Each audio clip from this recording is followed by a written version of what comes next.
우리가 링컨 대통령 하면 뭐 여러 가지가 떠오르겠지만 특별히 우리가 게티스버그 연설이 많이 떠오르실 겁니다.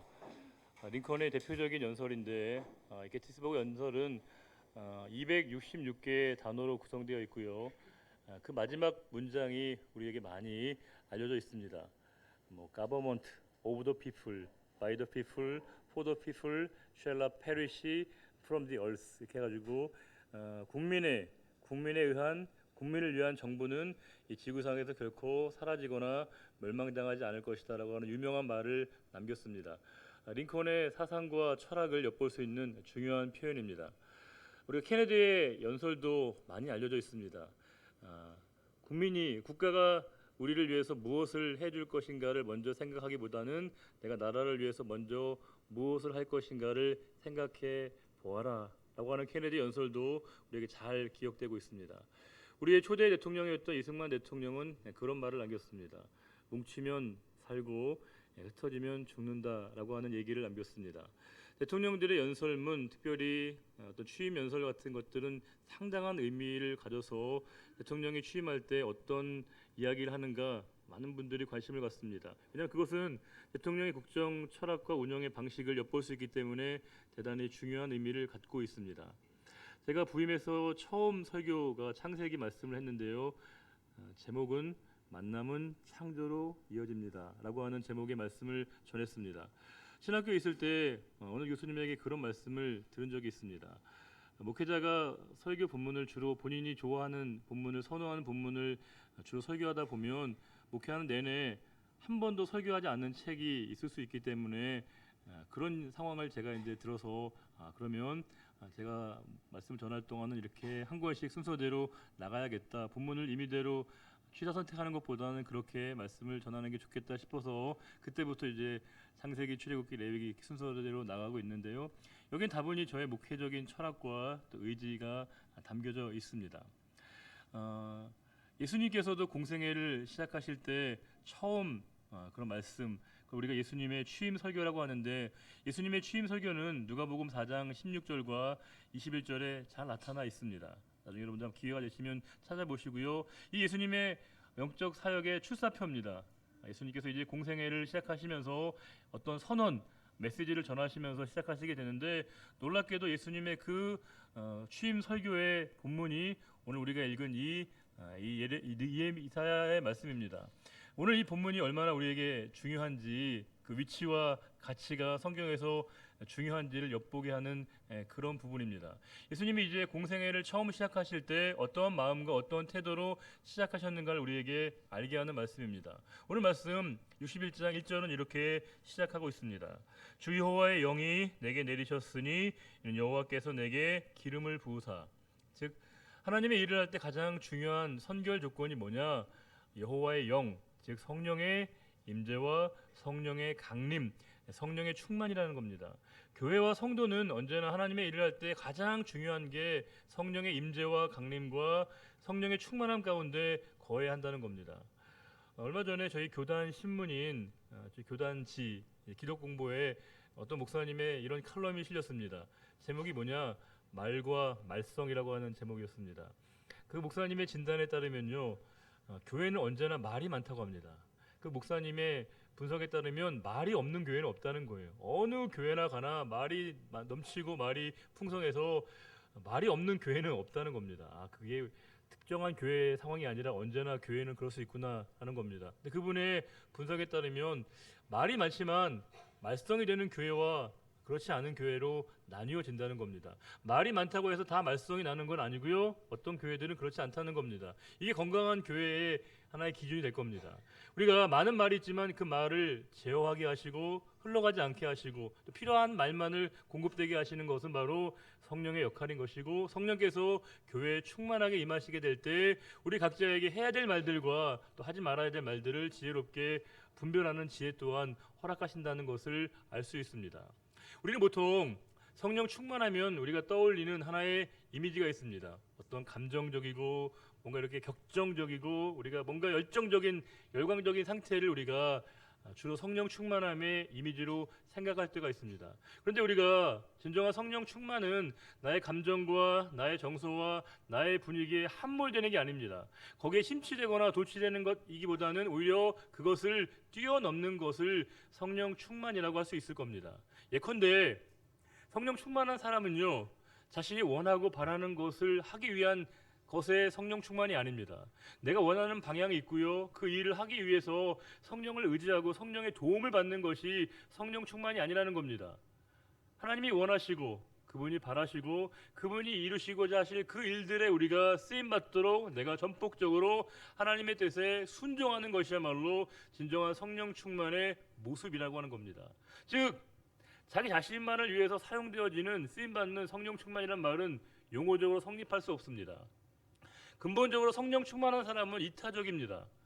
타인을 위해서, 더 나아가서 하나님을 위해서 기꺼이 자기 자신을 내어드릴 수 있는 마음을 갖는 것, 성령 충만의 진정한 증거가 된다는 겁니다. 성령 충만은 그러하기에 우리가 채워지는 겁니다. 담겨지는 것이죠. 어떤 것에 빠진다기보다는 채워지는 것을 우리가 이해할 수 있을 겁니다. 즉 어느 순간부터 하나님의 은혜와 하나님의 말씀과 그 은혜들이 우리를 채워가십니다. 처음에는 발목에서, 무릎에서, 가슴에로. 우리가 어느 순간에 하나님의 마음과 하나님의 생각이 우리의 가슴을 채우게 됩니다.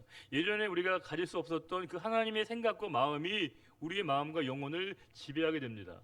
어느 순간엔 나의 전 영역을 성령께서 지배하시게 됩니다. 이게 바로 성령 충만한 자의 모습입니다. 내 뜻과 내 의사가 아니라 성령께서 온전히 지배하시는 바대로 기꺼이 내가 순종하게 만드는 것, 그것이야말로 진정한 성령 충만한 것이고, 오늘 말씀은 우리가 어떤 일을 할 때마다 하나님의 일을 시작할 때 가장 중요한 게 뭐냐? 성령의 임재와 성령의 기름 부으심의 충만함이 필요하다고 분명히 말씀하고 있습니다. 자, 그러면 왜 우리가 성령을 충만해야 되는가? 성령 충만의 목적을 그 이유에 이렇게 말씀하고 있습니다. 가난한 자에게 아름다운 소식을 전하게 하려 하심이라. 그 가난한 자는 꼭 경제적으로 궁핍한 자만을 의미하는 게 아니겠죠. 도움이 필요한 사람, 우리 손길이 필요한 모든 자에게 우리가 아름다운 소식을 전하는 것이라고 되어 있습니다. 성령 충만한 사람은요, 반드시 누군가에게 아름다운 소식을 전하고 싶습니다. 아름다운 소식을 우리가 두 글자로 줄이면 뭘까요? 이게 복음입니다. 성령 충만함의 표징은 뭐냐? 내가 누군가에게 의미 있는 존재로서 그에게 복음을 전하고 싶어 한다는 겁니다. 예전에 어느 권사님이 계셨는데요. 이 권사님이 이제 남편분이 공군사관학교 교장 선생님의 이제 부인 되시는 권사님이셨는데, 이분이 본인의 그 은혜 받음의 경험을 저에게 얘기하신 적이 있습니다. 그 처음에 예수님을 만났을 때 그 감격과 은혜가 너무 넘쳐서 본인 말씀에 따르게 되면요, 바로 나가서 길거리에 나가서 미친 사람처럼 사람들에게 복음을 전하고 싶은 마음을 가졌다는 겁니다. 그분의 사회적인 상황을 생각하면 이해가 될 수 없죠. 그러나 복음은 그런 겁니다. 내가 누군가에게 전하지 않고는 견딜 수 없는 그 마음을 갖는 것, 그것이야말로 진정한 성령의 충만한 가운데 복음의 담대자로서 우리의 행할 일이라는 겁니다. 우리가 누군가에게 반드시 도움이 필요하고 관심이 필요하고 배려가 필요한 자에게 내가 찾아가서 그에게 의미 있는 존재로서 복음을 전하고 싶은 마음을 갖는 것, 그것이야말로 성령 충만함의 중요한 표징이 된다는 것입니다.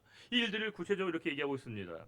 나를 보내사 마음이 상한 자를 고치며 포로된 자에게 자유를, 갇힌 자에게 노임을 선포하며 여호와의 은혜의 해와 우리 하나님의 보복의 날, 즉 하나님의 심판의 날을 선포하며 모든 슬픈 자를 위로하되. 즉 우리가 복음의 전령자가 돼서 누군가에게 반드시 이렇게 할 수밖에 없다는 겁니다. 낙심하고 슬퍼하고 눌려하고 자유가 없어진 그 사람에게 찾아가서 그를 이렇게 자유케 해주고, 상심 가운데 있는 자들, 슬픈 자들을 위로하고 위로가 필요한 자들을 진심 어린 마음으로 위로하게 되어 있다는 겁니다. 우리가 위로라는 것은 뭐겠어요? 위로는 공감이거든요. 동감해 주는 겁니다. 예전에 그 다모라는 드라마가 있었습니다. 다모라는 드라마에 보게 되면 그 주인공, 여자 주인공이 어디가 다쳤는지 아픈지 해가지고 남자 주인공이 이렇게 상처를 이렇게 치료해주는 그런 장면이 나옵니다. 유명한 장면이고, 그런데요, 여자 주인공을 남자 주인공이 이렇게 치료해주면서 애처로운 눈빛으로 그렇게 얘기합니다. 아프냐? 나도 아프다. 굉장히 유명한 대사여서 이 대사가 많은 청년들에게 이렇게 패러디가 됐습니다. 배고프냐? 나도 배고프다. 힘드냐? 나도 힘들다. 이렇게 다양한 버전으로 했다는 겁니다. 이게 공감이죠. 만약에 힘드냐? 난 더 힘들어. 난 더 힘들어. 난 더 괴로워. 이거는 위로가 안 되겠죠. 진정한 위로라고 하는 건 뭐냐면 상대방의 상황에 우리가 이입하면서 공감할 수 있는 겁니다. 근데 우리에게 성령께서 임하실 때 우리가 복음의 담지자로서 누군가에게 이렇게 위로자가 되어줄 수 있다는 것을 오늘 본문 우리에게 말씀하고 있습니다. 그러면서 3절에 보다 더 구체적으로 이렇게 얘기하고 있는데요. 3절을 읽어보겠습니다. 무릇 시온에서 슬퍼하는 자에게 화관을 주어 그 죄를 대신하며 기쁨의 기름으로 그 슬픔을 대신하며 찬송의 옷으로 그 근심을 대신하시고 그들이 의의 나무 곧 여호와께서 심으신 그 영광을 나타낼 자라 일컬음을 받게 하려 하심이라. 이런 거죠. 우리가 복음이 전해지게 될 때 눌림과 억압과 상처와 슬픔 가운데 있는 자들이 이렇게 달라진다는 겁니다. 여기에서는 몇 가지 비유의 말씀을 주고 있습니다. 화관과 기쁨의 기름과 찬송의 옷과 의의 나무라고 되어 있는데 슬퍼하는 자에게 화관을 주어서 그 죄를 대신하게 된다는 겁니다. 기쁨의 기름으로 슬픔을 당한 사람은 그 슬픔을 대신하게 된다는 것이고요. 또 찬송의 옷으로 그 근심을 대신하고 또 심지어 의의 나무가 그들에게 임한다는 겁니다. 여기서 나무는 일반적인 나무가 아니라 상수리 나무라고 하는 원어적인 표현이 있습니다. 구약에서 상수리 나무는 우상 숭배하는 거거든요. 원래 하나님을 몰랐고 하나님을 도외시하고 하나님을 떠나고 우상 숭배했던 그들이 우리의 복음을 증거로 말미암아 그들이 하나님께로 돌아오고 회복되어지는 그 일들을 이야기하고 있습니다. 이 일들이 어떻게 가능하냐? 우리가 복음의 전령자가 되어져서 복음을 증거하게 될 때 이런 일들이 나타날 수 있다는 겁니다. 그들이 우리로 만남을 통해서 이런 일들이 그들의 삶에서 나타날 수 있다는 겁니다. 그 만남이 그만큼 중요합니다. 만남이 이만큼 우리에게 소중합니다. 우리는 가끔 이런 얘기 하거든요. 내가 널 만나서 인생이 꼬였다고. 내가 너 때문에 인생이 망쳤다고. 그런데 우리가 정반대 경우도 있습니다. 당신을 만나서 내 삶에 새로운 전기가 시작되었다고. 당신을 만나서 내 삶에 감사가 넘쳐났다고 하는 이 만남이 우리에게 중요하다는 겁니다. 저는 만남은 참 중요합니다. 좋은 목사와의 만남, 좋은 교회와의 만남, 좋은 장로님, 좋은 권사님, 좋은 성도님들 만남이 얼마나 우리에게 중요한지 모릅니다. 얼마 전에 저희 동생들과 함께 저희가 공유하는 카톡방에 있습니다. 저희 4남매가 같이 이렇게 공유하는 카톡방에 그때 이제 교회가 좀 여러 가지 문제들이 좀 많고 또 여러 교회 문제들이 언론에 많이 회자돼서 이제 그 뭐 교회 세습 문제나 여러 교회 비위에 대한 문제가 있어서 동생들이 막 이제 카톡방에서 성토를 했습니다. 목사님 저한테 막 뭐라 그러는 거예요. 제 잘못도 아닌데 저한테 막 뭐라고 하는 겁니다. 근데 제가 이제 그 얘기를 들으면서 동생이 한 번은 이제 이런 글을 남겼습니다. 그 채팅방에 있던 내용인데요. 소개해드리면 이렇습니다. 목사의 가족 입장에서 할 말은 아니지만 요즘 주변 사람들 말을 종합하면 우리나라 대형 교회 목사들의 행태는 사이비 종교나 이단 교주보다 더 악하고 비성경적이라고 함. 하나님의 진노를 어찌 감당하려는지. 그런데 대형 교회가 그렇게 된 데는 목사들 전체의 잘못도 크다고 생각함. 교회 안에서 자기를 떠받드는 사람들 얘기만 듣다 보니 최소한의 사회적 공감 능력이나 판단 능력도 갖추지 못함. 예수 안 믿는 사람, 교회 안 다니는 사람들과 만날 수 있고 그런 사람들과 끊임없이 소통해야만 균형 잡힌 시각을 갖게 될 텐데 유유 이렇게 했습니다. 제가 여기다가 상식적인 목회를 꿈꾸며라고 답을 달았는데 거기에 동생이 한마디를 더 거들었습니다. 그래요. 지금은 말고 지금까지는 자랑스러운 목사의 형제로 살아왔지만 목사든 평신도든 다 하나님 앞에서 한없이 약한 인간일 뿐이니 초심을 잃지 않고 늘 하나님과 사람 앞에서 특히 불신자들에게 존경받는 기독교를 꿈꾸며 10년 후쯤 되어서 우리 형 같은 목회자도 있으니 너무 절망 말라고 얘기할 수 있도록 해줘. 화이팅. 읽으면서 되게 마음이 묘한 겁니다. 뭉클한 느낌이 들었고요. 그때 정말 눈물이 핑 돌았습니다. 동생의 글이었지만 전 하나님의 말씀처럼 받아들여졌습니다. 그렇게 원하시는구나. 그렇게 우리에게 바라는구나 라고 하는 겁니다. 우리가 다닐 만한 교회가 없다고 외치는 사람들이 얼마나 많습니까? 믿을 만한 목회자와 성도가 없다고 얼마나 많은 사람들이 외치고 있습니까? 저는 감히 그들의 그런 외침에 대해서 우리 교회가 그들의 기도에 대한 외침에 대한 답이 되어지는 교회가 되면 얼마나 좋을까 생각이 듭니다. 가나안 교회 성도들이 교회는 그렇게 많은데 다니고 싶은 교회, 다닐 만한 교회가 없다라고 그들이 외치고 있는 그때, 아니라고, 여기 답이 있다고, 우리 교회를 통해서 만남을 통해서 하나님이 분명히 새로운 일들을 행하게 하실 것이다라고 하는 그 우리가 고백과 답을 줄 수 있다고 한다면 얼마나 좋을까라는 생각을 해보게 되고요. 다시 한번 그 기도의 제목을 마음속에 깊이 새기게 되었습니다. 오늘 말씀은 하나님의 복음을 갖고 있는, 하나님의 복음을 받은 자들이 복음을 전하게 될 때 그 복음을 받고 상심하고 눌려있고 아파하는 자들이 얼마나 아름답게 회복되는지의 말씀을 주고 있습니다. 그리고 이제 4절에 이런 말씀이 있습니다. 4절 읽어볼까요? 그들은 오래 황폐하였던 곳을 다시 쌓을 것이며 옛부터 무너진 곳을 다시 일으킬 것이며 황폐한 성읍 곧 대대로 무너져 있던 것들을 중수할 것이며, 그들이 이제 은혜를 받아서 그 새로운 일들에 그들이 같이 참여하게 된다는 겁니다. 오래 황폐하였다, 무너진 곳이 오래됐다는 건 뭐겠어요? 이미 그곳에 희망은 없다는 거 아닙니까? 계속해서 무너져 있는 곳이면 절망밖에 없습니다. 그런데 그 절망의 자리에서 새로운 희망을 그들이 이야기하면서 함께 그 일에 회복의 자리에 참여하기 시작했다는 겁니다. 놀라운 건 그들이 이게 단수가 아니라 그들이라고 하는 복수로 쓰여졌다는 겁니다. 한 사람 한 사람의 선한 뜻을 가지고 있는 사람들의 생각이 모이고 뜻이 모이고 함께 힘을 합하게 되면 하나님이 놀라운 일들을 행할 것임을 우리에게 분명히 말씀하고 있습니다. 어느 목사님이 그러시더라고요. 함께 교회가 하나가 되려면 적어도 우리가 세 가지 중에 한 가지를 택해야 된다고. 하나는 뭐냐? 이끌든지, 두 번째 따르든지, 아니면 빠져주든지.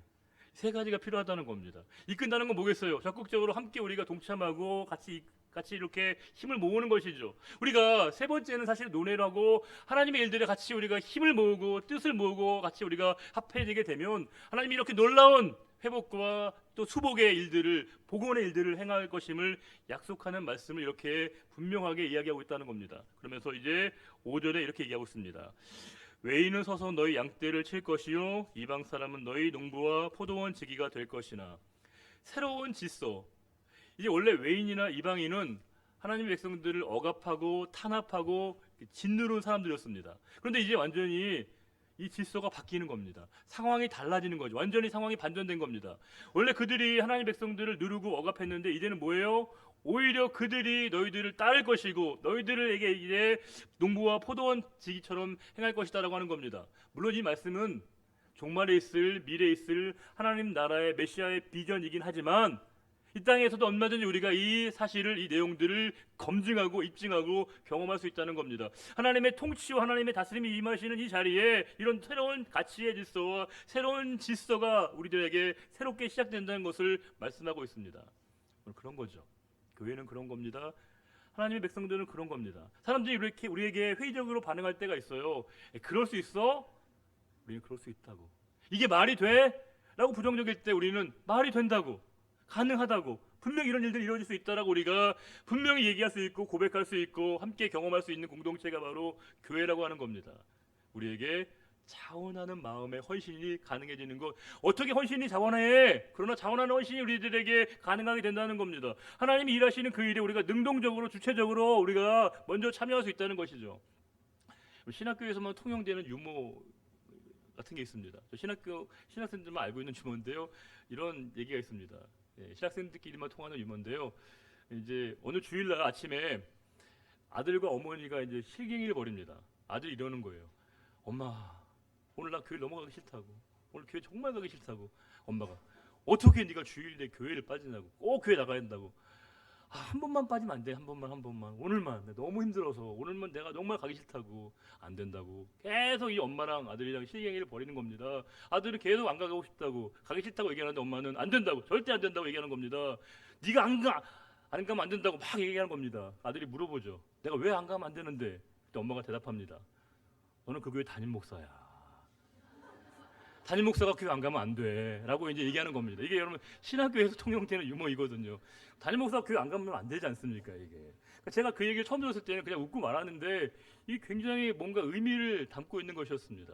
저는 목사이기 때문에 제가 주어진 이 자리를 감당해야 되는 건 책임입니다. 근데 우리는 늘 책임을 떠올리면 뭔가 부담감으로 내가 어찌할 수밖에 없는 그 일들을 감당하는 것을 책임이라고 이해하는데 하나님의 일은 그렇지 않다는 겁니다. 이 책임이라는 단어 안에 하나님의 은혜를 우리가 결합함으로 말미암아 내가 더 누구보다 더 수고를 감당하고 더 많은 책임과 더 많은 헌신을 기쁘게 감당하는 거, 그게 말이 돼? 말이 된다고. 그럴 수 있어? 그럴 수 있다고. 그걸 우리가 고백하고 입증하는 공동체가 뭐냐? 교회라고 하는 겁니다. 헌신을 목사님들과 장로님들과 우리 중직자들에게만 해당하는 게 아니라 내가 모두 속한 그 자리에서 내가 누구보다도 먼저 하나님의 부르신 가운데 그 일들을 감당할 수 있다고 하는 것을 입증해내는 공동체, 그게 바로 은혜 받은 자의 고백인 것이고, 그 일들이 주님이 다스리는 가운데 나타날 수 있음을 오늘 말씀이 이야기해주고 있습니다. 6절은 이렇게 얘기하고 있습니다. 6절 읽어볼까요? 오직 너희는 여호와의 제사장이라 일컬음을 받을 것이라. 사람들이 너희를 우리 하나님의 봉사자라 할 것이며 너희가 이방 나라들의 재물을 먹으며 그들의 영광을 얻어 자랑할 것이니라. 뒤에 있는 말씀은 이제 그 하나님의 백성들이 이방에서 영광을 얻는다는 말씀이고요. 저는 이 6절 말씀이 너무 저에게 마음에 닿았습니다. 그래서 오늘 이 본문의 단어를 설교의 제목으로 삼은 겁니다. 여호와의 제사장, 하나님의 봉사자. 사람들이 우리를 뭐라고 부르냐면 너희들은 말이야 여호와의 제사장이고 하나님의 봉사자야 라고 우리를 불러준다는 겁니다. 제사장과 봉사자의 공통점이 있죠. 본인이 주가 되는 게 아니라 뭐예요? 관계를 이어주는 겁니다. 관계를 맺게 하는 것이죠. 가교 역할을 하는 겁니다. 우리가 하나님의 제사장과 여호와의 제사장과 하나님의 우리가 이 봉사자로 부름받은 건 뭐냐면요, 누군가와 하나님의 관계를 이어주고 맺게 해주는 역할을 우리에게 하나님이 맡기셨다는 겁니다. 그렇죠. 우리가 한번 진지하게 생각해 봐야 됩니다. 과연 우리가 누군가를 하나님과 더 가까이 이어지게 만들고 있는 것인가, 혹은 그 관계를 멀어지게 만들고 있는 건가? 나 때문에 그들이 하나님과 더 가까워지고 있는 건가, 아니면 더 멀어지게 있는 건가를 깊이 우리가 생각해 봐야 된다는 겁니다. 물론 그런 경우 있어요. 어떤 사람이 너무 나를 힘들게 하고 괴롭게 하면 그 사람 때문에 더 하나님께 기도하는 경우 있는데, 그거 말고, 그런 거 말고요. 저 사람으로 말미암아 우리가 영적인 도전을 받아서 저 사람의 그 충보를 통해서 하나님께 더 가까이 가게 되어지는 여호와의 제사장과 하나님의 이 봉사자로 하나님이 우리를 부르신 것이고요. 이 사실을 사람들이 우리들에게 그렇게 불러주는 성도의 이름으로 오늘 말씀이 소개하고 있습니다. 그러면서 이제 7절 말씀 보겠습니다. 7절 볼까요? 너희가 수치 대신에 보상을 배나 얻으며 능력 대신에 몫으로 말미암아 즐거워할 것이라. 그리하여 그들의 땅에서 갑절이나 얻고 영원한 기쁨이 있으리라. 메시아의 통치로 인해서 임하게 될 그 완전한 축복을 얘기하고 있습니다. 그 땅에 그 시간이 되면 우리가 수치를 벗기고 우리의 능력을 사라지게 하신다는 말씀을 주고 있습니다. 그런데 여기서 갑절이나 얻는다는 건 더블로 얻는다는 그 정도가 아니라 완전한 보상입니다. 하나님이 우리에게 완전한 보상과 완전한 보답을 주신다는 겁니다. 하나님의 백성과 하나님의 나라의 우리가 자녀가 되면 이렇게 완전한 보상이 주어지는데, 그게 뭐냐? 하나님의 나라의 본질이 있습니다. 기쁨이자 즐거움입니다. 영원한 기쁨과 영원한 즐거움이 하나님 나라 백성이 누리는 축복의 본질이라고 하는 겁니다. 하나님 나라 백성이 되면요, 우리에게 영원한 기쁨이 있습니다. 영원한 즐거움이 있습니다. 세상이 주는 기쁨은요, 즐거움은 일시적입니다. 찰나적입니다. 조건적입니다. 그래서 그 조건과 상황이 달라지거나 없어지면 기쁨도 즐거움도 우리에게 사라지게 됩니다. 그런데 그리스도로 말미암아 우리가 누리는 기쁨은요, 그 무엇도 우리에게 뺏어가거나 앗아갈 수 없다는 겁니다. 하나님 나라 백성이 되면 우리에게 천국의 기쁨과 영원한 즐거움이 우리에게 나타나게 된다는 겁니다. 정말 놀라운 거 뭔지 아세요? 우리는 묘하게도 이 천국의 기쁨과 즐거움을 은폐하는 재주가 있어요. 분명히 천국의 기쁨과 즐거움이 있으면 얼굴이나 표정이나 삶에서 드러나야 되는데 우리는 철저히 그걸 감춥니다. 숨깁니다. 드러나지 않으려고. 얼굴에서도 기쁨과 즐거움이 정말 우리가 천국의 백성인지가 잘 드러나지 않아요. 표를 내지 않습니다. 그런데 표를 내서가 아니라 하나님의 이 영원한 통치 안에 거하게 되면요, 우리에게서 얼굴과 표정과 말과 행동에서 천국의 백성의 기쁨과 즐거움이 우리에게 나타나게 된다는 사실을 분명히 말씀하고 있습니다. 그러면서 이제 8절에 이런 말씀이 있습니다. 무릇 나 여호와는 정의를 사랑하며 불의의 강탈을 미워하여 성실히 그들에게 갚아주고 그들과 영원한 언약을 맺을 것이라. 이 말씀을 우리가 이해하려면 여기에 빠져있는 해석하지 않는 한 단어를 다시 우리가 살려내야 됩니다. 그게 뭐냐면 키라고 하는 단어입니다. 히브리어 단어 키는 뭐냐면요, 영어로 because, 왜냐하면입니다. 즉 앞에 있는 모든 내용들, 그것에 대한 원인과 이유를 설명해 주는 겁니다. 앞에 있는 모든 말씀, 이 축복의 선언과 이 말씀들이 이루어질 수 있는 게 뭐냐, 어떤 이유 때문에 그러느냐, 키, 왜냐하면 물론 나 여호와는 정의를 사랑하며 불의의 강탈을 미워하여 성실히 그들에게 갚아주고 그들과 영원한 언약을 맺을 것이기 때문이다. 이런 이유들 때문에 너희들에게 앞에 이 모든 말씀을 내가 너희들에게 약속해 준다는 것입니다. 우리가 신앙은 내 행동에 대해서, 내 결정에 대해서, 내 판단에 대해서 우리가 신앙적인 이유를 가지고 있어야 됩니다. 내가 기쁘면 왜 기쁜지, 내가 즐거우면 왜 즐거운지, 내가 봉사하면 왜 봉사하는지, 내가 헌신하면 왜 헌신하는지에 대한 신앙적인 이유를 가져야 됩니다. 당신은 왜 그렇게 기뻐? 주님 때문에 기뻐한다고. 왜 그렇게 자유해? 복음이 나를 그렇게 자유하게 한다고. 왜 그렇게 헌신해? 은혜를 받았기 때문에. 우리 이 모든 헌신과 섬김과 우리 모든 기쁨에 대해서 신앙적인 이유와 답을 우리가 가지고 있어야 된다는 겁니다. 오늘 말씀은 우리에게 이런 이유들로 인해서 우리에게 이런 축복이 주어질 것을 약속해주고 있습니다. 그러면서 이제 9절 말씀 읽어볼까요? 그들의 자손을 문나라 가운데 그들의 후손을 만민 가운데 알리리니 무릇 이를 보는 자가 그들은 여호와께 복받은 자손이라 인정하리라. 이런 거예요. 하나님의 백성들의 후손들과 자손들을 보면서 사람들이 뭐라고 하냐면, 아, 이들은 여호와께 복받은 후손들이구나, 여호와께 복받은 자손들이구나 라고 얘기한다는 겁니다. 자손들이 잘한 건 아니에요. 누구 때문에요? 부모들 때문에. 부모들의 중보와 부모들의 섬김으로 말미암아 우리의 자녀들이 여호와의 복받은 자손들과 후손들이 된다라고 사람들이 인정해 준다는 겁니다. 저는 제 목회의 상당 부분의 빚을 부모님에게 지고 있습니다. 지금도 가장 열심히, 가장 간절하게 기도해 주시는 부모님의 그 기도회가 있습니다. 지금도 예배 때 우리 권사님들 예배를 위해서, 목회자를 위해서 기도하고 계십니다. 그 기도에 빚을 지고 있습니다. 그 기도로 말미암아 이 목회가 가능한 것이죠. 이 사역이 가능하게 된 겁니다. 우리가 이 중보의 기도를 우리가 간과하면 안 됩니다. 우리가 온전하게 세워지고 중보하게 되면요, 우리의 기도가 우리 자녀들에게 흘러감으로 말미암아 우리 자녀들이 여호와의 복을 받은 자손들, 여호와의 복을 받은 후손들이라고 하는 그 이름을 우리에게 듣게 된다는 겁니다. 우리의 기도가 이만큼 힘이 있습니다. 우리 중보의 기도에 능력이 있습니다. 우리의 기도를 하나님 헛되이 듣지 않으시고 우리의 기도에 반드시 반응하시고 응답해 주셔서 우리의 자녀들이 이 흥황하는 모습을 통해서 사람들이 뭐라고 하냐, 야, 너희들 보니까 여호와께 복받은 자손이다라고 일컬음을 받는다는 말씀을 주고 있습니다. 우리는 가끔 스스로를 굉장히 우리가 자조적으로 바라볼 때가 있습니다. 나 하나가 무슨 힘이 될까? 내 기도가 무슨 도움이 될까? 내 기도가 얼마나 응답될까라고 우리가 회의적인 생각을 가질 때가 있습니다. 왜냐하면 쉽게 반응이 나타나지 않고 결과가 보이지 않기 때문에, 도달하지 않기 때문에 잘 티가 안 난다는 거죠. 혹시 그 자동차를 주차할 때 이렇게 경사진 곳, 비탈길에 주차할 때가 있지 않습니까? 불가피하게 이 차를 주차하면 그 차를 이제 당연히 브레이크를 걸어놓고, 사이드 브레이크도 걸어놓고 해야 되겠죠. 근데 이제 브레이크를 걸어놓고 한 다음에 그냥 내리면 안 되죠. 그렇죠? 뭐 핸들도 돌려놓는 일도 하지만 특별히 이 비탈길과 경사길에는 뭔가 조치를 하나 더 해야 됩니다. 운전하시는 분 다 아십니다. 뭐예요? 다리를, 그렇죠? 이 차가 내려가지 않도록 뭔가 이렇게 뭘 괴어놔야 되죠. 제가 1, 2부 때 이게 도대체 뭔지 몰라서 제가 이제 했더니 아까 2부 때 나가니까 어떤 우리 집사님 한 분이, 목사님 그걸 보통은 고인목이라고 합니다라고 얘기하시더라고요. 저는 굉장히 또 진리를 하나 깨달았는데, 그걸 고인목이라고 할 수도 있고 괜돌이라고 할 수도 있죠. 이름도 잘 모르겠어 솔직히. 여러분 이게 뭔지는 모르는데 다 아시죠? 우리가 눈에 보이진 않습니다.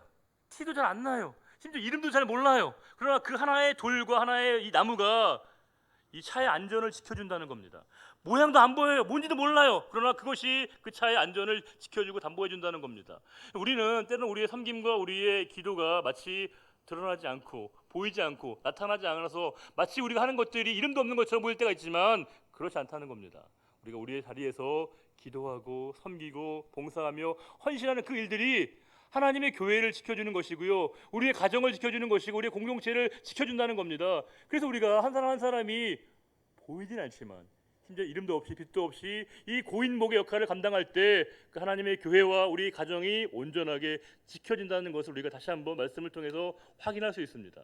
이처럼 하나님의 은혜를 깨닫는 자의 마지막 고백이 있습니다. 우리 10절과 11절 통해서 이 구원의 감격을 노래한 사람의 아름다운 고백, 찬양의 말씀을 우리가 다 같이 한번 읽고 오늘 설교를 마치겠습니다. 10절과 11절입니다.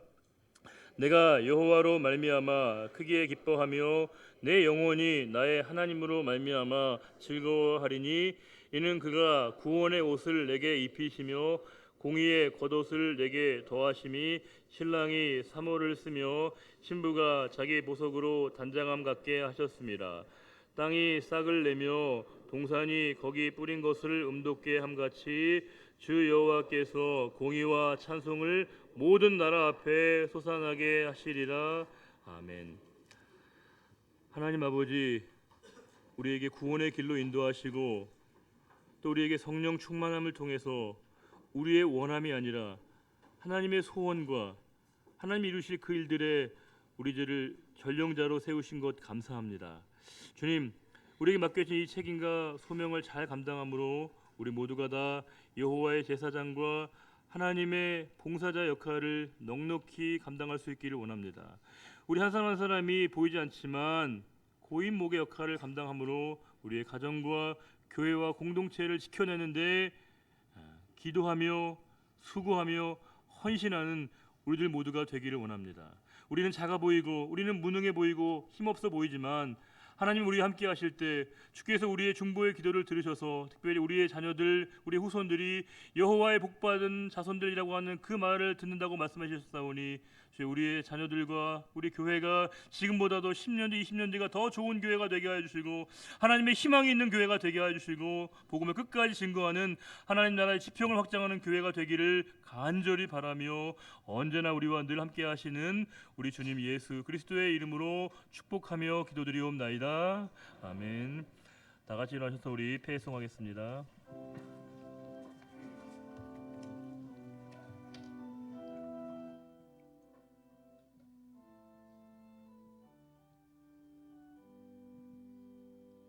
주 하나님 그 선하신 찬양에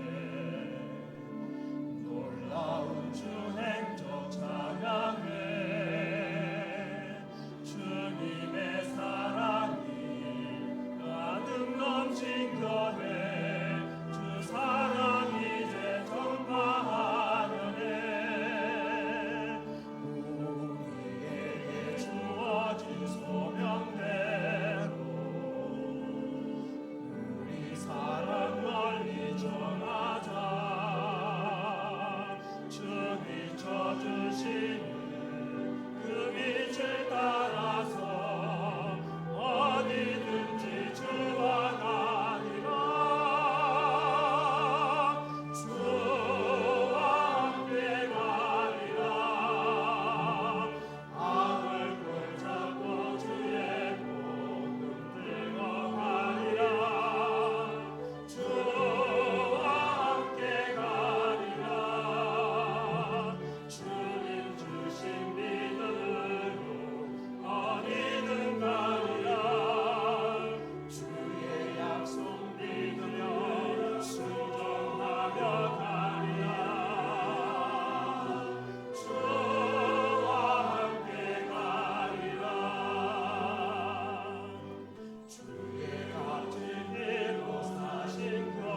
내게 복을 주시고 너를 지키시기를 원하며 여호와는 그의 얼굴을 내게 비추사 은혜 베푸시기를 원하며 여호와는 그 얼굴을 내게로 향하여 드사 평강 주시기를 원하노라. 이제는 우리 주 예수 그리스도의 은혜와 하나님의 사랑과 성령의 인도 교통 충만케 하심이 이후로 우리의 삶의 자리 가운데 여호와의 제사장과 하나님의 봉사자로 살아가기로 다짐하는 우리의 거룩한 결단과 결심과 그 고백 위에 이제로부터 영원히 함께하여 주시기를 간절히 축원하옵나이다. 아멘.